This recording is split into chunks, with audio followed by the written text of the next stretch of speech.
Hey growers, good to see you again. It's November, it's cold. I'm here holding probably our best and most important asset as growers, our soil. For your crops to grow optimally, that means the highest yield, the highest quality, the soil has to meet some very close parameters. We need the correct nutrient load, we need the correct moisture holding capability, we need the right structure, the right microbial load, but as Cornell University says, an overlooked but critically important aspect of our success as growers is what the pH of the soil is. We're not going to go into the science of pH. We've done that in some of my previous videos. But remember that the pH scale goes from 0 to 14. 7 is neutral. Anything below 7 is considered an acidic soil. Anything above 7 is considered an alkaline soil. Our goal is to keep that pH in the correct range. Why is pH range so critically important? You can think of pH as the gatekeeper for the nutrient availability to your plants. If the pH is too high, too alkaline, or too low, too acid, that actually blocks the ability of your plants to take nutrients up. There may be a high nutrient load in the soil, but if the pH isn't within a correct range, those nutrients aren't available to the plant. So one of our prime jobs as growers, whether we're commercial growers or serious home growers, is to maintain that pH in that correct range. And one of our most powerful tools to do that is by applying lime to our soils. Lime is a compound that actually neutralizes acid, but that means we have to apply the correct amount of lime. People come into the stores all the time and they either say, I've got to put lime on my garden, or do I need to put lime on my garden? My answer to that is always, that depends. What it depends on is what the pH of the soil is to begin with, because we don't know how much lime to put on, which will affect the pH up or down, if we don't know what direction we're going in and what level we're starting from. So you have to know the starting pH of your soil. My mantra has always been never put anything on or in your soil unless there's a good reason for it. If you think you have to mitigate the pH, then you better find out what that actually means. Do you have to go up? Do you have to go down? And remember that the pH that becomes your target depends on the crop that you're growing. We want a different pH for potatoes than we do for tomatoes, than we do for peppers, than we do for potatoes or for alfalfa. If we're not in the correct pH range, it can make a huge difference in that crop yield and the quality. With something like alfalfa, if we go from a 6.2 pH up to a correct range of 6.7 or 6.8, we can actually increase the productivity of that crop by 25, 30, 35%. That's a lot of yield difference, which translates to a lot of financial difference if you're a commercial grower. So, by having your soil tested, that will tell us how much we need to mitigate or change that pH range according to the crop, and we want to tell the lab what crops we're growing. It'll tell us how much we have to mitigate the pH.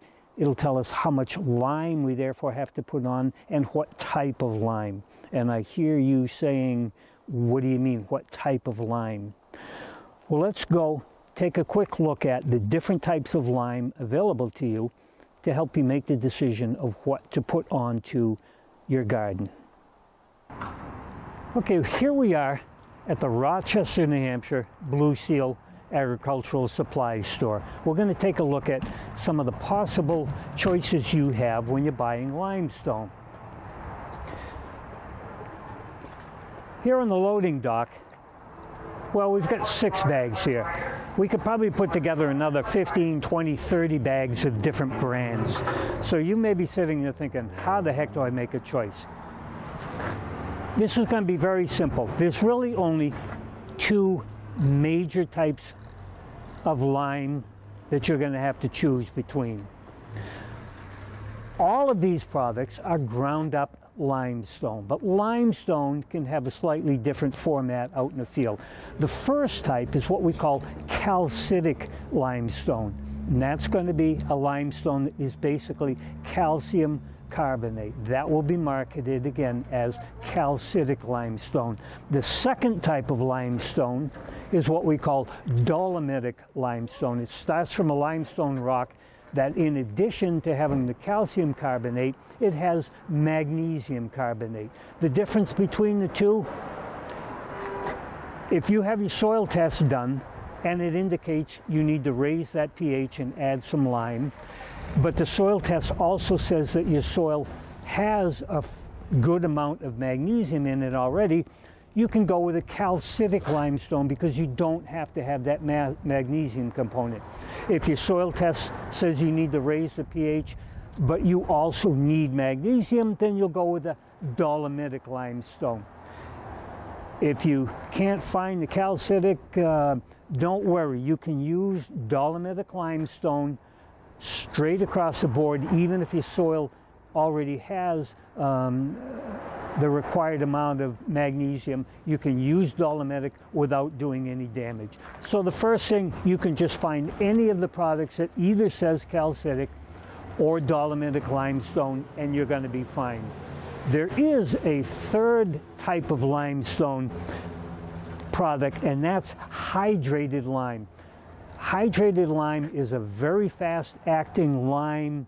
The problem with it is it's a little bit dangerous to use. It can cause burns. It can kill earthworms in the soil. You can overdo it very quickly. So, recommendation, unless you're an experienced commercial grower, is to stay away from hydrated lime and go with a calcitic or dolomitic lime. You'll find other products like these ultra fast. The only difference is how fine they are and what the mixture of calcium carbonate and magnesium carbonate are. Remember, these do not act immediately. Any of these products are going to take over the course of months and a year or two to fully react. When you have something that says it's an ultra fast acting, usually it means that it's just an ultra fine powder. You're going to find the form of the lime is going to come in 2 primary forms: a pulverized or a powdered lime, very finely ground, or a pelletized lime. They are both exactly the same product. They're just in a different format that makes it more or less convenient depending on the type of spreader that you use. So don't stress out about what brand name. What you want to know is what your soil test says you have to apply. Because you can follow the directions. It may say add X amount of pounds for 50 square feet or 100 square feet. But that tells you nothing about what your particular garden needs. And the type of soil that you have changes how much application. If you take, for example, the rule of thumb that 50 square feet of sandy soil might need, or 500 square feet of sandy soil might need 25 pounds to raise the pH 1 point. Loam soil may need 45 pounds to raise that 1 point. Clay soil may need 55 pounds to raise the pH 1 point. So you can't use these accurately by using the directions on the back alone. You have to have results of a soil test to tell you how the heck to use these products. So remember, calcitic lime and dolomitic lime. You can use either one. Dolomitic has the magnesium in it. The calcitic generally doesn't have magnesium in it. And then the only other choice is a pulverized lime, which does act a little faster than the pelletized, but it is still, you're looking at the over the course of months to see a reaction to the a change in the pH. So you've got your powdered, and then you've got your pelletized. Another term you may hear for the pelletized is prilled. So pelletized and prilled lime just makes it easy to use on a drop spreader. The powdered limes usually are using something like a pinwheel spreader. So that's about all there is to know about the choices in lime. Don't worry about the brand names. It's going to be calcitic or dolomitic, and then it's either going to be pulverized or pelletized. Again, you have to have your soil tested to know how much of this product to add to your soil, because making a mistake and going a little too high, a little too low, and not being in that sweet spot for the crop that you're growing can make a huge difference in both the quality and the quality of your cropping. So that's about all there is to know about the products. If you have any questions, you can come in and talk to the people in the store, or you can contact me through the contact information at the end of the video. So I've had fires going in the wood stove, in our 1929 wood cook stove. What a lot of people ask me is, can I use wood ashes on my garden or on my lawn? The quick answer is yes. Wood ash has a lot of good nutrient load in it. Calcium, magnesium, phosphorus, a lot of the micronutrients. The big difference between wood ash and limestone, agricultural lime products, is that this now, after being burned and turned into ash, is much more water soluble. So it will change the pH of the soil much more quickly. So you have to be careful. You don't want to put this on in large quantities, or you can rapidly change the pH to the point where you can actually damage or kill plants. So what's the cardinal rule with the application of lime from your wood ash? First thing you should do is sift it to get the big chunks out and the nails.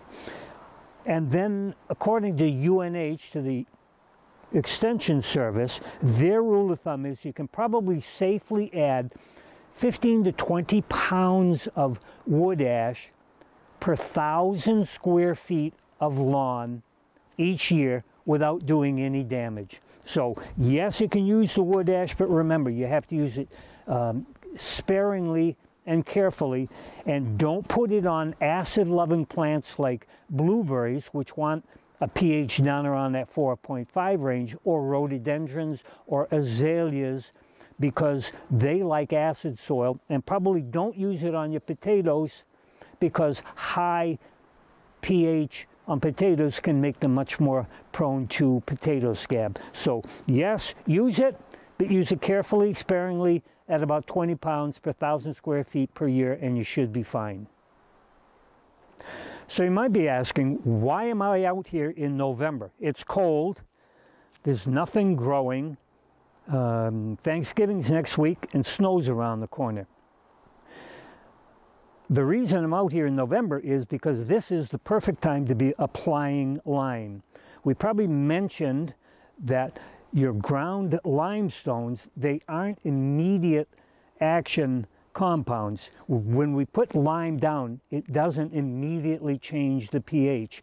The time frame for pH mitigation with limestone application is generally 2 to 3 months before you start seeing an actual shift in the pH, and that action of pH change actually might go on for a year or 2 or 3, depending on the soil, the croppage. So we're looking at a slow, steady mitigation, so that if we put lime down now, because it doesn't wash through the soil easily, the rain, the snow, the time frame will allow that soil to reap the benefits of the lime to raise that pH slowly so that when spring comes around, that soil is at the pH that is within our target range, and we're ready to go for the spring and summer growing season. So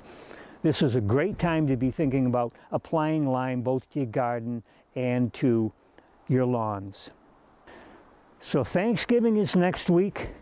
Christmas is about a month away. I want to wish all of you a happy holiday season, and we'll all look forward to a good growing season next year. And as always, remember, you need to know what your plants need to grow.